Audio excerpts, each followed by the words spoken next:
Kwanza tunapenda kumshukuru Mungu, wachezaji wote tupo na afya njema.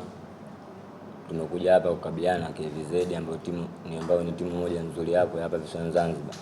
Sisi kama wachezaji na benchi yetu la ufundi tupokea maelekezo kutoka kwa walimu wetu wote.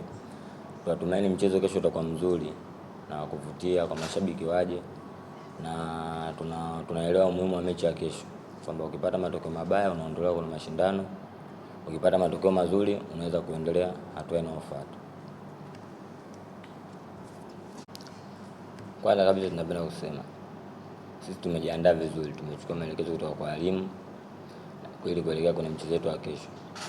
Mentality, akili zetu zote zipo timamu kwa ajili ya mchezo wa kesho, kwa sababu kila mmoja anajua umuhimu wa mchezo wa kesho.